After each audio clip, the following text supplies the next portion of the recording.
자, 오늘의 말씀, 로마서 신약에 있는 말씀 우리 한 절씩 나누기로 합니다. 그런즉 그들이 믿지 아니하는 일을 어찌 부르리요, 듣지 못하는 일을 어찌 믿으리요, 전파하는 자가 없이 어찌 들으리요. 보내심을 받지 아니하였으면 어찌 전파하리요. 기록된 바 아름답도다 좋은 소식을 전하는 자들의 발이요 함과 같으니. 그러나 그들이 다 복음을 순종하지 아니하였도다. 이사야가 이르되 주여 우리가 전한 것을 누가 믿었나이까 하였으니. 그러므로 믿음은 들음에서 나며 들음은 그리스도의 말씀으로 말미암았느니라. 그러나 내가 말하노니 그들이 듣지 아니하였느냐? 그렇지 아니하니 그 소리가 온 땅에 퍼졌고 그 말씀이 땅 끝까지 이르렀도다 하였느니라. 그러나 내가 말하노니 이스라엘이 알지 못하였느냐? 먼저 모세가 이르되 내가 백성 아닌 자로서 너희를 시기하게 하며 미련한 백성으로서 너희를 노엽게 하리라 하였고. 이사야는 매우 담대하여 내가 나를 찾지 아니한 자들에게 찾은 바 되고 내게 묻지 아니한 자들에게 나타나노라 말하였고. 이스라엘에 대하여 이르되 순종하지 아니하고 거슬러 말하는 백성에게 내가 종일 내 손을 벌렸노라 하였느니라. 아멘. 우리 앞에서 양옆에 사람하고 인사합니다. 전파하는 자가 됩시다.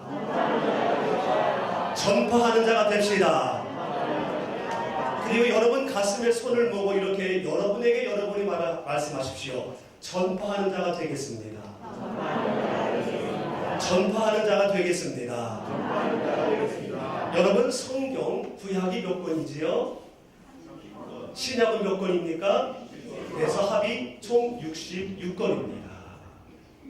그러면 구약은 도대체 몇 장일까? 신약은 몇 장일까? 혹시 세월해 봤습니까? 안 세월해 보셨지요? 그래서 오늘은 제가 좀 알려드리려고요. 구약은 총 929장으로 되어져 있고요. 신약은 260장으로 되어져 있어서 합계 1189장으로 되어져 있습니다. 그러면 절수는 얼마나 될까? 절수는 구약은요 23,026절, 그리고 신약은 설교는 같이 하는 겁니다. 신약은 그래서 합이 그냥 보너스로 알려드렸습니다. 이렇게 66권 1189장 3993절 되는 이 하나님의 말씀, 달고 오묘한 이 하나님의 말씀, 이 모든 하나님의 말씀은 하나님의 사랑에 대해서 말씀하고 있어요. 태초에 천지를 만드시면서 우주 만물을 만드시고 산천초목을 만드시고 남자와 여자를 만드실 때에 하나님의 사랑이 그 속에서 묻어납니다. 그러나 죄악의 관여하에서 하나님은 어쩔 수 없이 물로 세상을 멸망시키실 때에 그 속에 역시 아버지의 사랑이 그 속에 있기 때문에 멸망시킨 것이에요. 조상의 잘못으로 그 후손이 430년 동안 종살이 할 때에 역시 마음이 아프시지만 그 430년 11대의 종살 속에는 하나님의 사랑이 묻어나 있습니다. 그리고 그들을 이제는 하나님이 약속한 땅 가나안으로 인도하면서 과거에서의 많은 여러 가지 일들이 있었지만 그 속에서도 아버지의 사랑은 나타나고 계시고요. 많은 열악기가 지난 다음에 하나님께서 응답을 하시지 않습니다. 나타나시지 않습니다. 신구약 중간기, 암흑기, 죄를 지어도 하나님이 말씀하지 아니하시고 상급을 쌓아도 말씀하지 아니하시고 그때 역시 하나님은 침묵으로 사랑을 말씀하고 계신 거예요. 몽땅 모든 이 하나님의 말씀은 하나님의 사랑에서 대해서 말씀하고 있는데 최고의 사랑은 어떤 말씀이냐? 우리가 잘 알고 있는 말씀 요한복음 3장 16절 말씀입니다. 우리 한번 같이 한번 읽어볼까요? 시작. 하나님이 세상을 이처럼 사랑하사 독생자를 주셨으니 이는 저를 믿는 자마다 멸망치 않고 영생을 얻게 하려 하심이니라. 아멘. 하나님의 세상을 이처럼 사랑하사 어떤 세상입니까? 하나님이 직접 말씀으로 창조한 세상, 천지 얼마나 기가 막혔습니까? 식물과 동물이 서로 대화를 하고 거리낌이 없었어요. 너무나 좋은 세상이지요. 그러나 죄로 말미암아 하나님과 분리가 되었고 이 아름다운 세상이 저주의 세상이 되었어요. 거짓을 난무하는 세상이 되었고요. 살인이 일어나는 그러한 세상으로 지옥의 세상으로 보냈습니다. 그럼에도 불구하고 하나님의 사랑은 변화되지 아니하고 이처럼 계속 사랑하셨습니다. 죄로 더럽혀진 세상이지만 그래도 하나님의 사랑은 변함이 없었다는 거예요. 일관된 사랑. 그러면서 궁극적인 하나님의 사랑을 표현하시는데 바로 이처럼 사랑하심의 대상이 바로 뭐냐? 독생자를 우리에게 주심으로 우리가 영원히 살 수 있도록, 멸망치 아니하고 영원히 하나님과 함께 살 수 있도록 우리에게 지극한 큰 사랑을 표현하신 줄로 믿습니다. 여러분, 예수님을 믿기만 하면, 이처럼 사랑하신 독생자를 주셨는데 이를 믿기만 하면 우리는 절대적으로 멸망하지 아니하고 영생복락 하나님과 함께 누리게 될 줄로 믿습니다. 여러분, 이 사실을 믿으십시오. 그리고 고백하십시오. 그리고 전파하시기를 주님의 이름으로 축원합니다. 그리하면 여러분의 삶의 구원이 이루고요, 영도 구원에 이르게 되는 놀라운 하나님의 축복이 일어나게 될 줄로 믿습니다. 그런데 이 놀라운 사실을요, 듣지 못해서 알지 못하는 사람이 있고요, 알지만은 깨닫지 못하여 순종하지 못하는 사람도 있습니다. 그래서 멸망치 않고 영생을 얻게 하셨는데도 불구하고 멸망의 길로 계속 직진하는 그러한 안타까운 사람들이 많이 있다는 겁니다. 오늘 14절 전반절 말씀 보니까 이렇게 말씀하고 있습니다. 같이 한번 읽지요. 시작. 그런즉 저희가 믿지 않은 일을 어찌 부르리요 듣지도 못한 일을 어찌 믿으리요. 믿지 아니하고 믿어지지가 아니하고 어떻게 들은 바가 없는데 그분을 어떻게 부르고 어떻게 믿을 수가 있겠냐는 얘기예요. 믿어지지 않기 때문에 부를 수 없는 거예요. 뭔가 응답이 없었기 때문에 그분을 믿을 수가 없는 거예요. 이런 분들이 우리 주변에 깔려있다는 겁니다. 여기서 부른다라는 것은 목소리로 부른다, 단순히 목소리의 그러한 부름을 단순한 그런 의미는 아니죠. 믿는다라는 거예요. 믿는다. 그리고 완전한 관계가 형성되어졌다. 그리고 우리는 하나가 되었다라는 그런 적극적인 의미가 있는 겁니다. 여러분, 여러분의 아버지와 어머니, 여러분의 아버지, 육신의 아버지와 어머니, 여러분 믿지요? 안 믿어요? 나에게 생명을 내줄 그 이상의 사랑이 있다는 걸 우리는 믿습니다. 돌아가셨어도 돌아보면 알 수 있잖아요. 그런 사랑이 있으시고요. 나에게 혼주를 내실 때도 그 속에 있는 진심 우리는 알아요. 그리고 아버지, 엄마 있는 그 모든 것들 다 나에게 주시고자 하는 충분한 사랑의 의향이 있다는 거 알아요. 그렇기 때문에 우리는 아버지를 아버지라고 부르는 거잖아요. 어머니를 엄마라고 부르는 거잖아요. 주저하면서 부릅니까? 그냥 엄마, 아버지 그 언어의 그뿐만 아니라 그 속에는 믿음과 사랑과 모든 것들이 다 포함되어져 있는 거예요. 그래서 아버지 하면 눈물이 나고 엄마 하면 가슴이 찡하잖아요. 돌아가셨어도 지금도 찡한 거 아니겠습니까? 왜? 부름의 대상이니까. 믿음의 대상이니까. 영생을 위해 독생자를 주신 하나님 아버지, 영원하시고 무소부지하시며 전지전능하신 하나님이 바로 저와 여러분의 아버지신 줄로 믿습니다.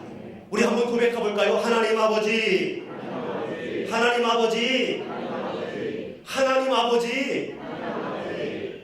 혹시 육신의 아버지에 대한 상함이 있습니까?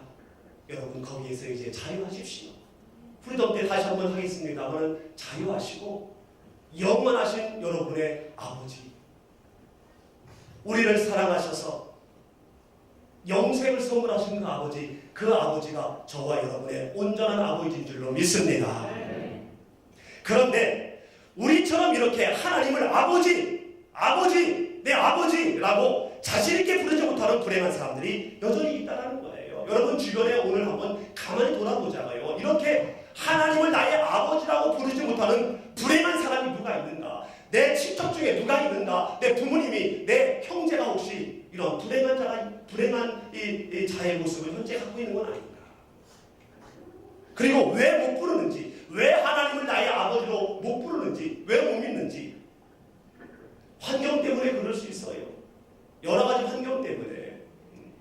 우리 사촌 형님이 전에도 말씀드렸지만 명절 때 복음을 전하는 것에 대한 저의 영적인 목적이 있었는데, 우리 사촌 형이 뭐 장난 그것도 있겠지만은요, 우리 둘째 사촌 형님도 목사였는데 교회에서 어려움 나온 걸 본 거예요. 많이.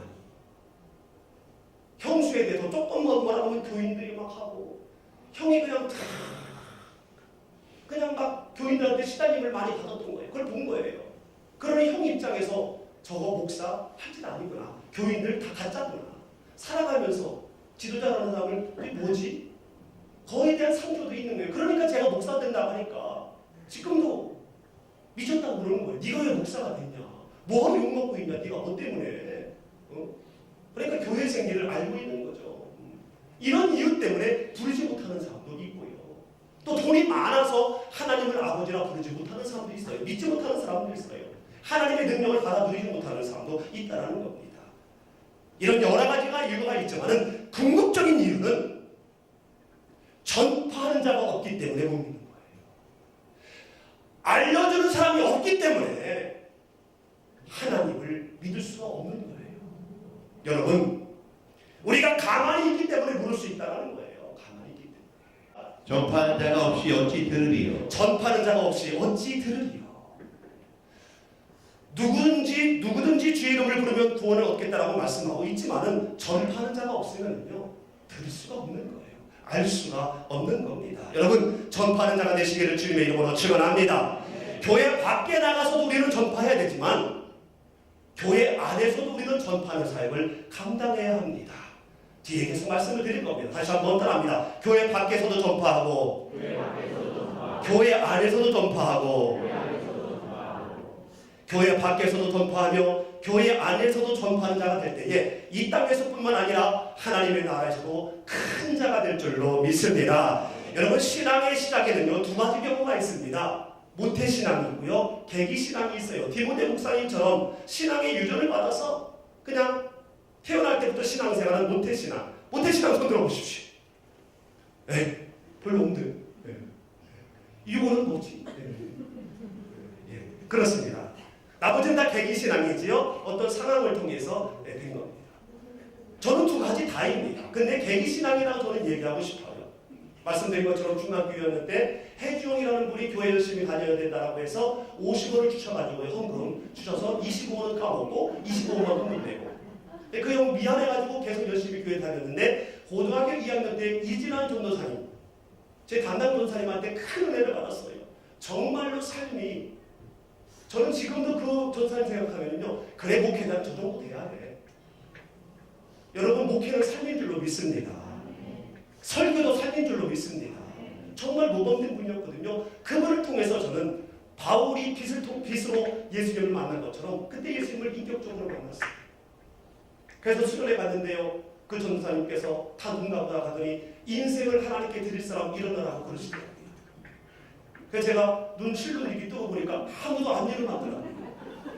우리 전도사님이 얼마나 실망하실까. 그래서 의리상제가 일어났습니다. 그러다 오늘날 이렇게 됐습니다.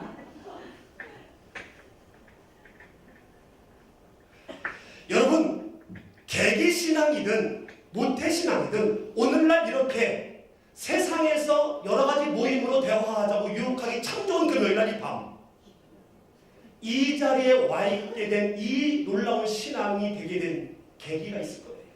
누군가에 의해서 오늘날의 여러분이 됐다는 거예요.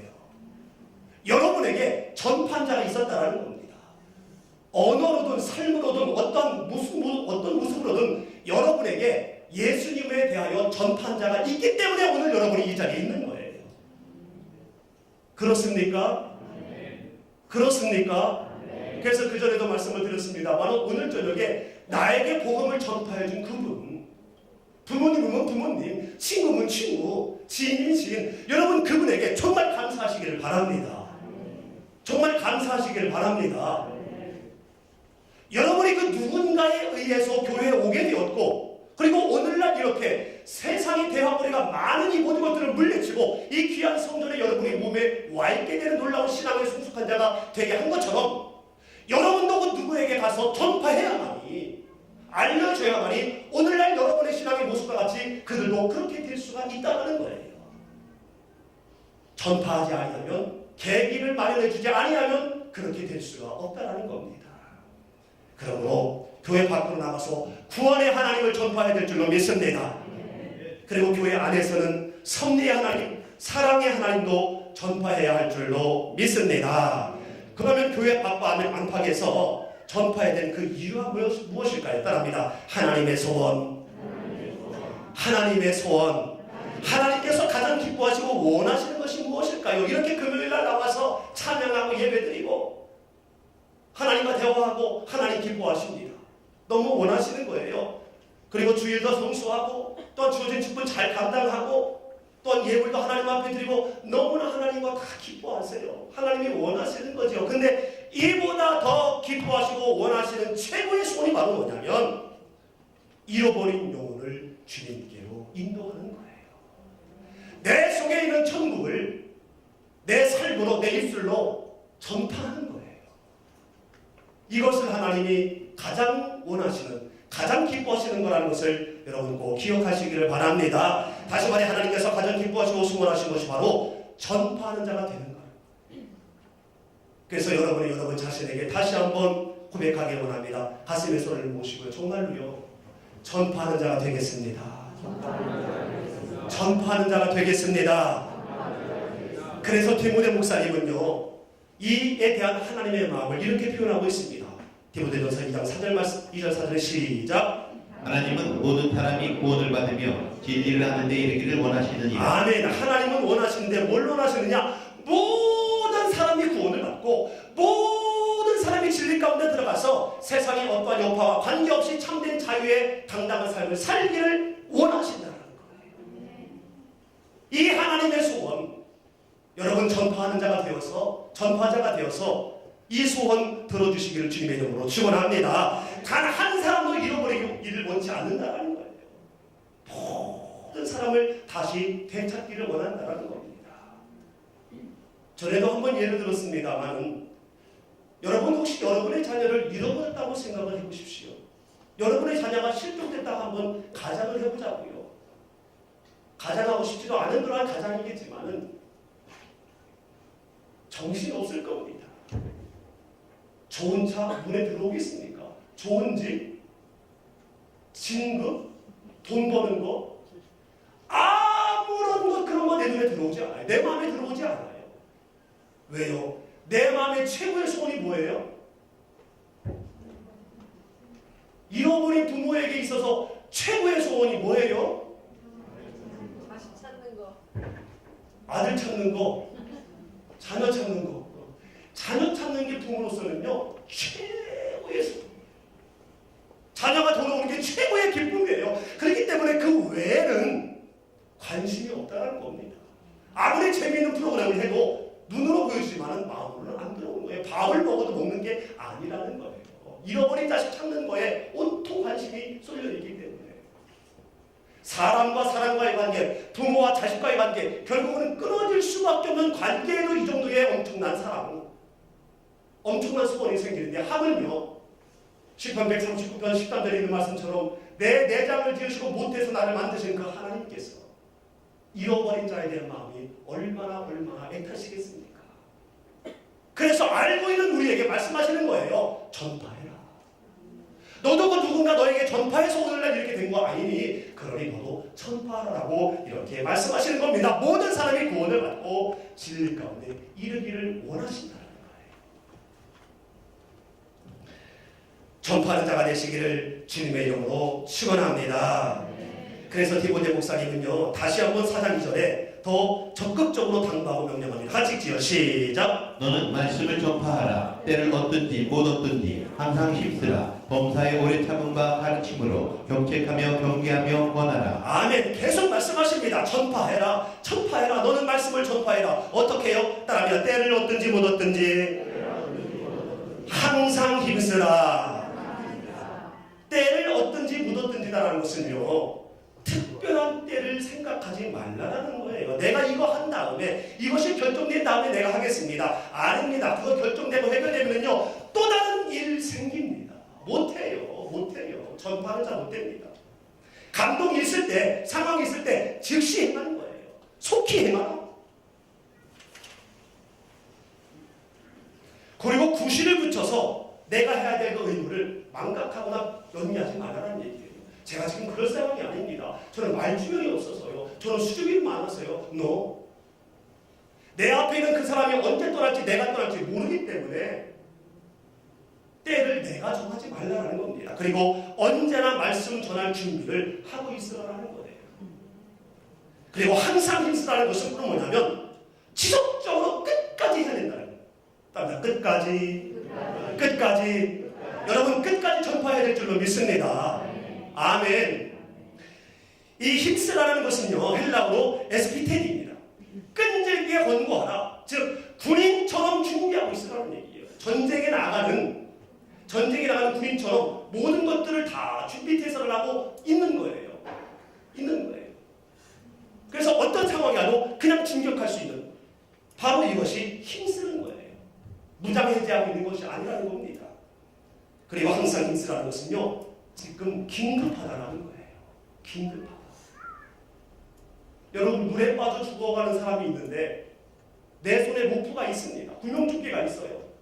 던져야 됩니까? 안 던져야 됩니까? 생각할 여지 없이 그냥 던져야 되는 거잖아요. 그렇지요? 만약에 없다면 문제가 되겠지만 있는데도 안 던지는 거는요, 정말로 잔인한 겁니다. 여러분, 예수 믿으면 천국 간다는 구명보트 갖고 있잖아요. 생명줄 갖고 있잖아요, 여러분. 그렇기 때문에 오늘 이 귀한 날 여기 와 있는 거 아니, 올 수 있는 믿음이 있는 거 아니겠습니까? 왜 안 던진다는 얘기예요? 여러분 동생에게 왜 안 던지고요? 여러분 부모님에게 왜 안 던지고요? 여러분 친구에게 왜 그거 안 던지냐는 얘기예요. 그 친구에게는요, 그 가족에게는 여러분 지금 너무나 잔인한 일을 하고 있는 거예요.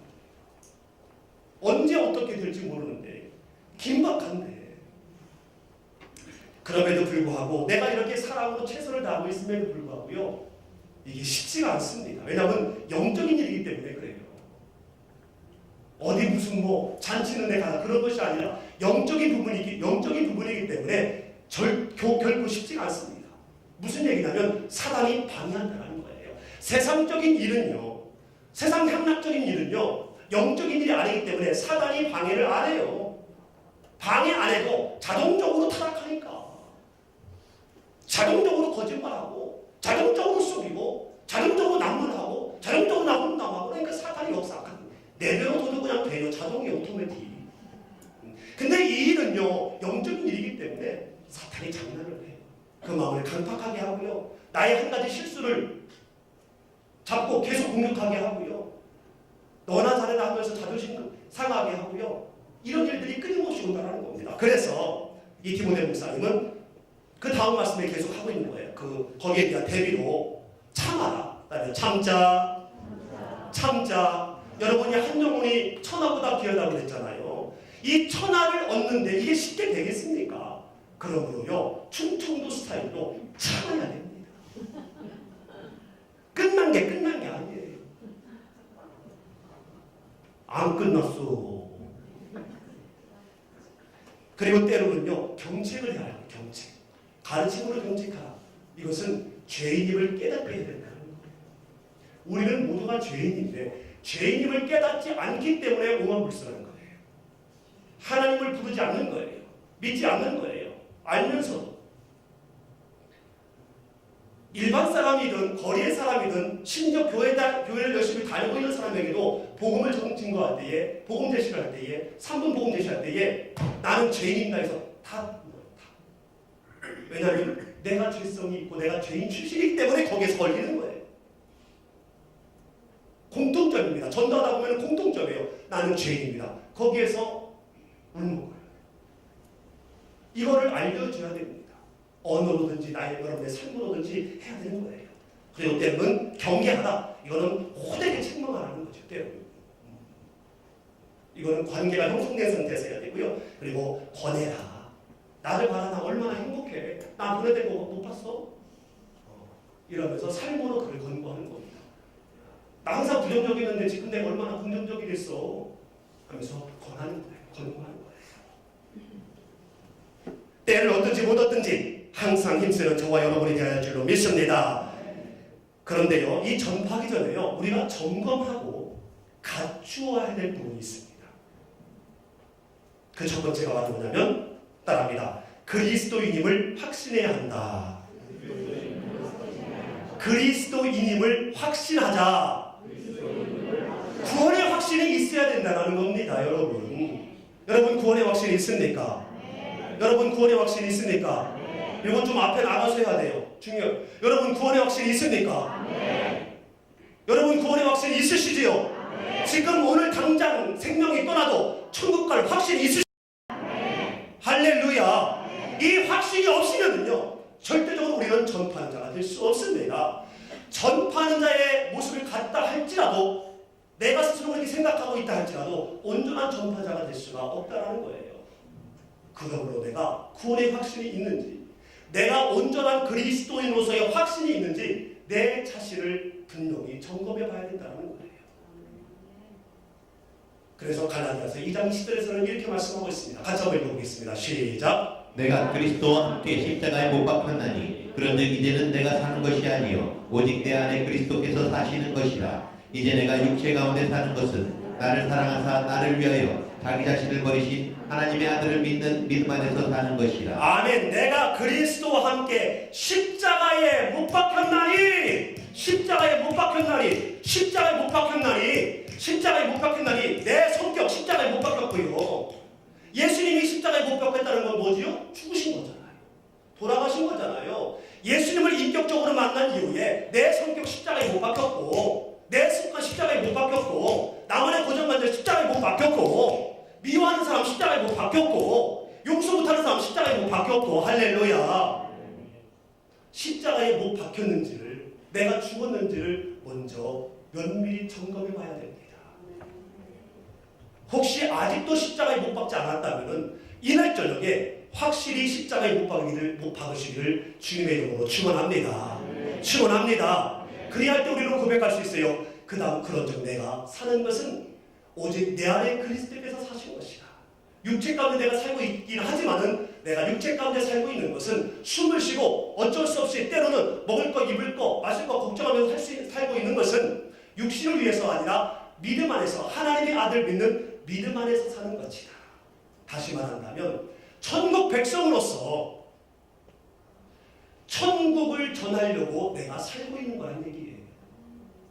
내가 숨을 쉬고 하루 세끼 밥을 먹고 운동하고 많은 관계 형성하는 것은 바로 뭐냐면 천국 백성으로서 천국을 전파하려고 내가 현재 살아있는 거란 얘기예요. 그 외에는 내 인생 가운데 내 삶의 목적이 아니라는 거예요.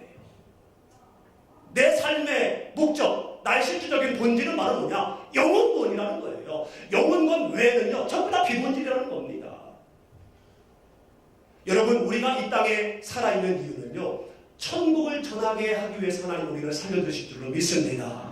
몇 번을 말씀을 드렸어요. 왜요? 이게 본질이니까. 이 본질을 잃어버리면은요 비본질에 매여서 비본질로 본질을 오히려 어색하게 만들고 본뜻을 희석시키는 그런 경우가 나타나기 때문에 그렇다.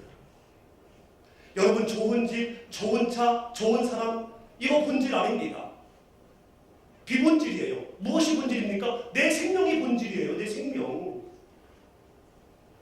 본질이 없어지면 비본질은 아무 소용이 없어요. 아무리 좋은 집, 아무리 좋은 차, 아무리 많은 돈이 있어도 본질은 내 생명이 사라지면 아무 소용이 없어요.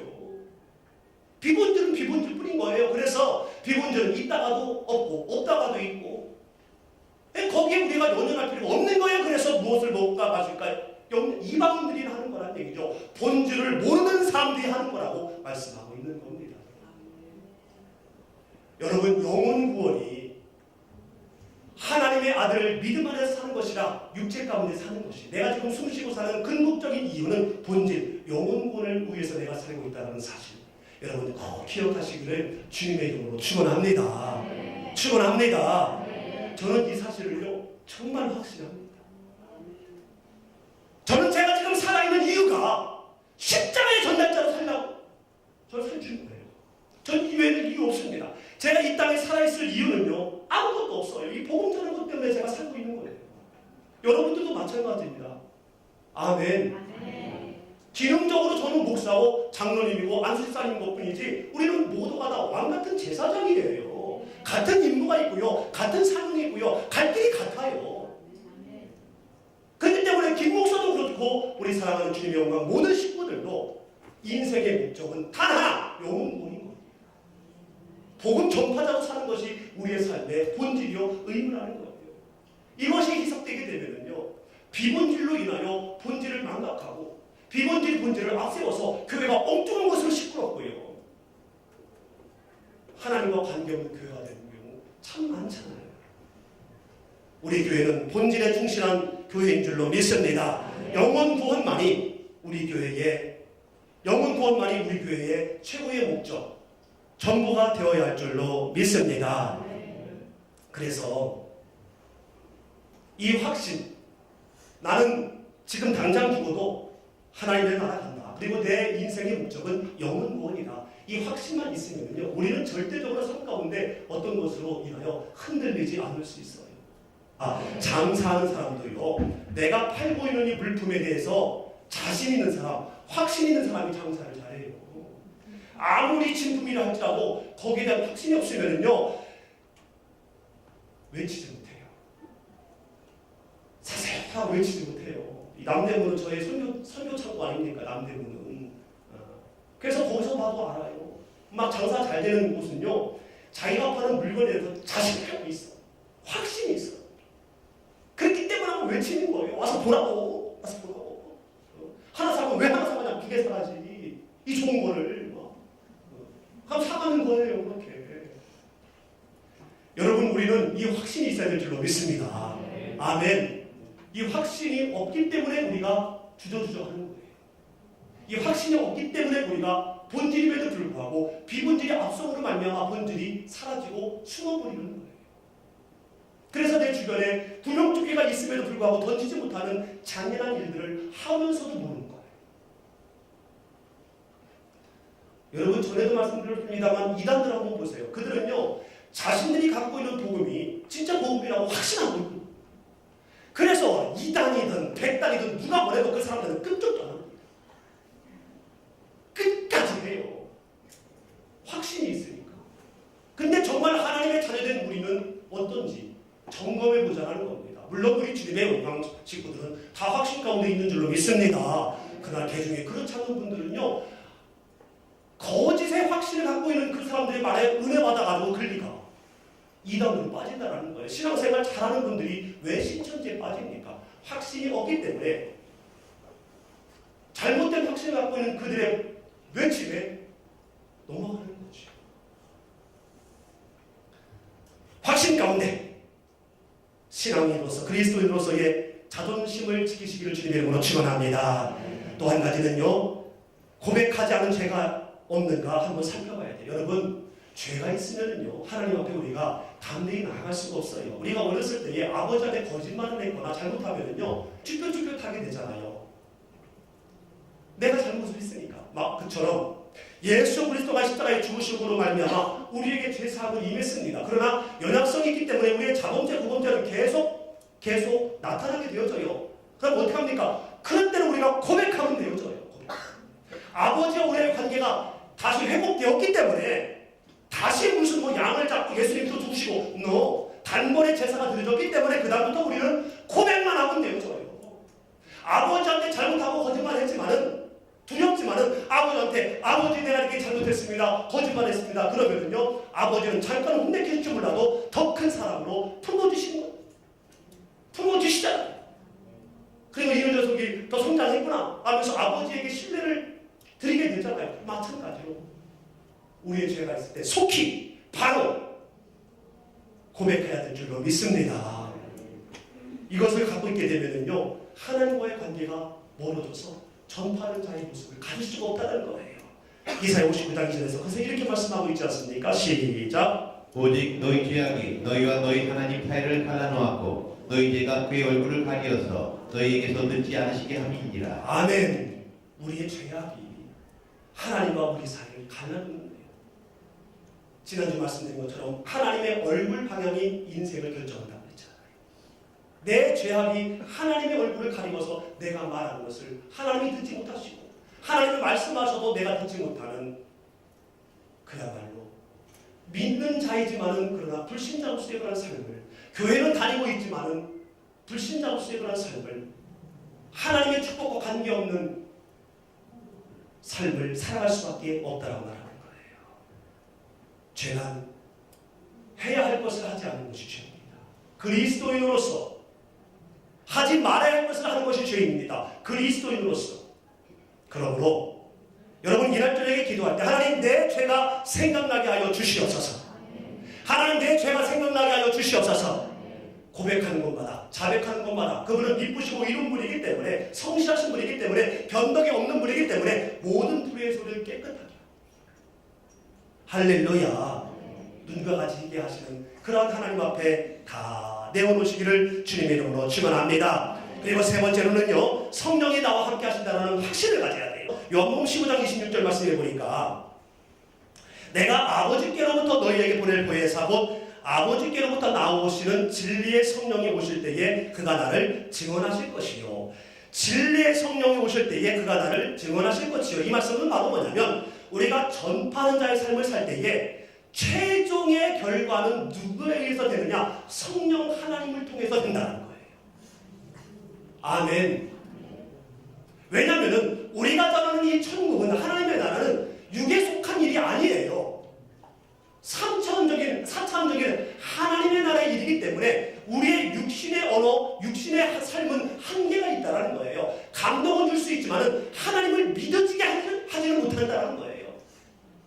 계기는 마련하게 되겠죠. 우리가 그 결국은 누가 하시느냐? 말씀에 있는 것처럼 성령이 오실 때 그가 나를 증언할 것이다. 내가 너를 위해 죽었기 때문에 너는 나를 믿으면 천국 백성 될 거라는 것을 성령 하나님께서 개인적으로 그와 만나서 믿게 해주시겠다는 얘기예요. 할렐루야. 왜 이 말씀을 드리냐면요, 내가 하려고 할 때 힘들어요. 내가 하려고 하니까. 물론 내가 계획하고 전도에 대한 어떠한 그러한 많은 땀을 흘려야 되겠지만은요, 결론까지 내가 내리려고 하면은요, 이 결론까지 내릴 수도 없어요. 그가 예수님을 영접했는지 안 영접했는지 어떻게 압니까? 교회 열심히 나온다고 영접한 거라고 단언할 수 없거든요.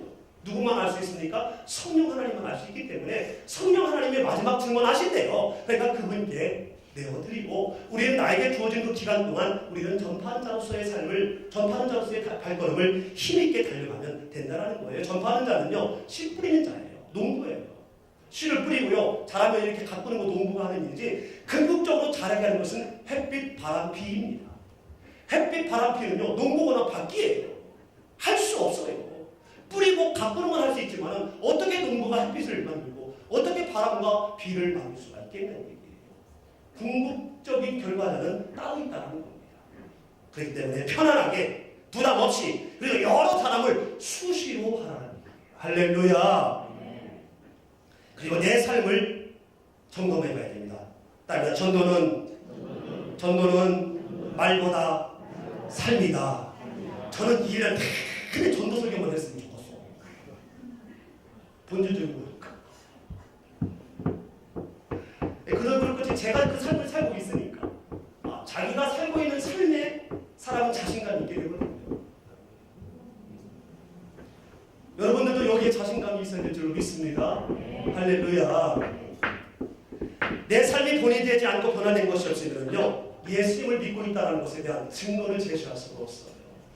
세상도 증거가 있어야 거짓과 참이 구분되잖아요. 내가 예수님을 믿는다는 증거 있어야 되잖아요. 나는 예수님을 믿습니다. 할렐루야. 그것이 증거가 됩니까? 오히려 누가 되는 경우가 많잖아요. 내 삶이 증거예요. 내 삶이 영수증이에요. 아멘. 그러므로 부담이 내 삶을 첫 복종시켜야 돼요. 변화를 위해서 하나님 앞에 간구해야 됩니다. 그리고 가까운 아내와 남편에게, 자녀에게, 친구에게 내 삶을 점검받아야 돼요. 그리고 지적받기를 내가 나서야 됩니다. 나를 지적해 주세요.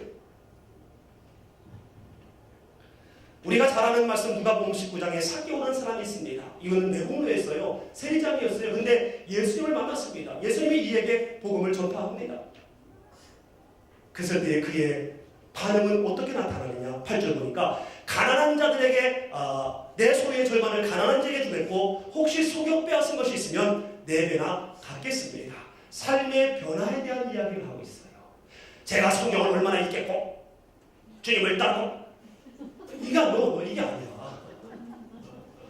그건 자연히 가는 거고 당연히 가는 거고요. 은혜를 입었는데 어찌 그게 아니할 수가 있겠습니까? 근본적인 것은 하기 힘든 것은 바로 뭐냐면 삶이에요. 내 소유 어떻게 나눠줍니까? 누구의 것을 속여 빼앗은 거? 전에는 그렇게 생각 안 했거든요. 근데 깨달은 것 동시에 4배를 아끼겠다고 말씀하신 거예요. 그러자 오늘 구원이 이 집에 이르렀다라고 말씀하면서 예수님이 이 땅에 오신 궁극적인 목적을 말씀합니다. 나는 잃어버린 자를 찾아 구원하러 왔다라고 말씀합니다. 사랑하는 성도 여러분, 우리의 삶이 변화되면, 그리고 우리의 삶을 끊임없이 진단하고 점검할 때에 예수님이 이 땅에 오신 궁극적인 목적, 잃어버린 자를 찾아 구원하려 함이라, 이 예수님의 목적을 이루어드리는 그러한 우리의 전파하는 자의 삶을 살게 될 줄로 믿습니다. 그리고는 찾아가야 돼요. 마태복음 28장 19절에 있는 것처럼 너희는 가라, 그리고 모든 족속으로 제자 삼아라. 그럴 때 우리는요 보내심을 받게 되고요, 우리의 발이 아름다운 발이라 하나님과 사람에게 칭찬받게 될 수 있다는 겁니다. 15절 보니까 같이 한번 읽어보죠. 15절 시작. 보내심을 받지 아니하였으면 어찌 전파하리요. 기록된 바 아름답도다. 좋은 소식을 전하는 자들의 발이요 함과 같으니라. 아멘. 여러분의 발이 이러한 발이 되어야 할 줄로 믿습니다. 우리가 교회 밖에 나가서 열심히 전파하는 자가 되므로 이렇게 아름다운 발, 보내심을 받았다는 것은 절대자, 권능자에게 위임받았다는 거거든요. 이런 당당한 삶을 살아갈 수가 있다는 거예요. 교회 밖에 대부분 전파하는 자는 교회 밖을 얘기하잖아요. 그렇죠? 근데 오늘 본문에서는요, 교회 안을 얘기하고 있어요. 교회 안. 알면서도 믿지 않고 알면서도 부르지도 않는 사람들이 있다는 거예요. 무슨 얘기냐면 교회 안에 있는 불신자, 교회 안에 있는 불순종자들에게도 전파하는 자가 되어야 된다고 오늘 본문 말씀은 얘기하고 있는 겁니다. 더 힘들 수 있어요. 왜? 어설프게 알고 있기 때문에. 더 힘들 수 있어요. 내가 알고 있는 것으로 또 하나의 율법이 형성될 수 있기 때문에, 이중생을 하고 있기 때문에. 그럼에도 불구하고 섭리의 하나님을요, 교회 안에서 전파하는 거예요. 사랑의 하나님, 용서의 하나님을 끊임없이 섬김으로 전파하라는 거예요. 그리하면 결국 일관되게 살아가시는 하나님께서 이사야 때와 같이, 모세 때와 같이 하나님의 방법으로 그를 구원하시겠다. 구원의 결정자는 누구라고요? 하나님이시거든요. 내가 아닙니다.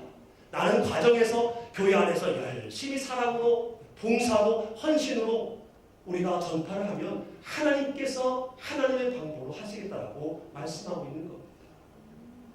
16절부터 보게 되어지면요, 그러나 그들이 다 복음을 순종하지 아니하였도다. 유대인들을 말하는 거지요. 이스라엘 백성을 말하는 거예요. 순종하지 아니했대요. 그러면서 이사야에 있는 말씀을, 이사야 53장 1절 말씀을 인용을 합니다. 이사야 선지자 그때 그랬어요. 복음을 전했는데 안 듣는 거예요. 순종하라 했는데 백성들이 순종을 안 하는 거예요. 그러면 그때 얘기했습니다. 우리가 전하는 것을 누가 믿었습니까? 안 믿었다 이거지요. 이사야 53장 1절에서는 누가 들었습니까? 그리고 여호와의 팔이 누구에게로 향했습니까? 그렇게 전했는데도, 순종을 했는데도 이 이스라엘 백성, 하나님이 선택한 백성들 안 들었다라는 거예요. 거꾸로 했다라는 거예요. 배교하고 배반하고 엉뚱한 짓 하고 그렇게 했다라는 거예요. 하나님의 말씀을 들음으로 이게 가능한데 그렇게 하지 않았다라는 거예요. 그렇지만 그들이 듣지 아니하였다고? No. 그렇지 않다. 이미 그 소리가 온 땅에 퍼졌고 땅 끝까지 이르렀다. 전파하는 자가 계속 있었다라는 거예요. 그러므로 순종하지 않고 교회 안에 문제를 일으켜도 우리는 교회 안에서 사랑으로, 헌신으로, 봉사로, 손해보는 걸로 끝까지 전파해야 될 줄로 믿습니다. 아멘. 오히려 교회 밖에보다 교회 안의 전파가 더 중요해요. 교회 안의 전파자가 목사 하나라고요? No. 우리 모두가 다 우리가 교회 안에서의 전파자라는 것을 우리가 꼭 기억해야 되면, 특별히 우리 한군직 되시는 장로님, 안수집사님, 권사님들 전파하는 자 꼭 되셔야 됩니다. 교회 안에서. 그리고 전도자들, 내가 누구를 인도했으면요, 그 사람에게 나는 전파자 되어야 돼요.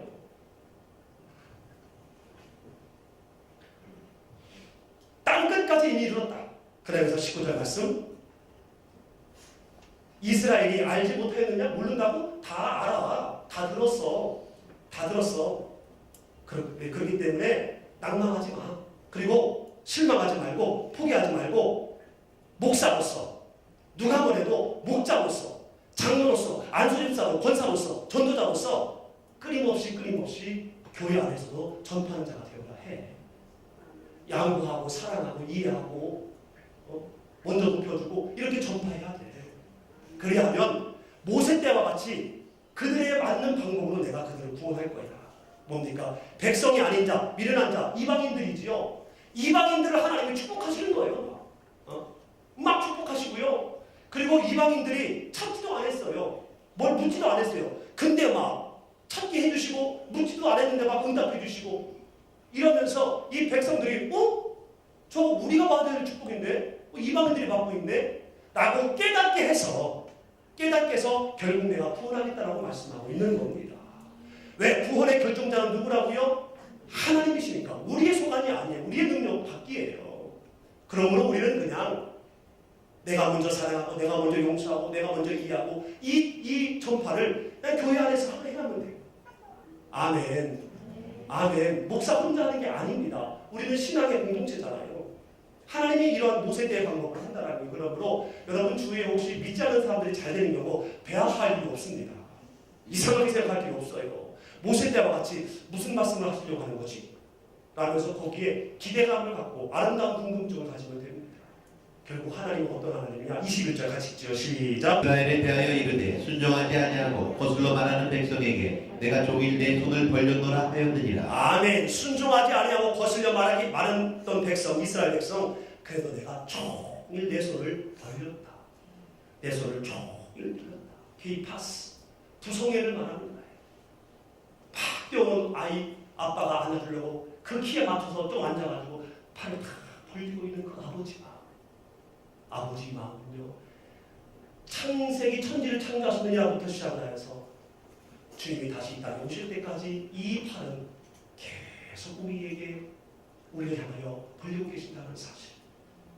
아직 교회 안에 들어오지 못했지만, 교회 밖에 있지만, 교회 안에서 어려움을 주고 있지만 그들에게도 하나님은 동일한 손을 벌리고 있다는 사실을 여러분 기억하시고요.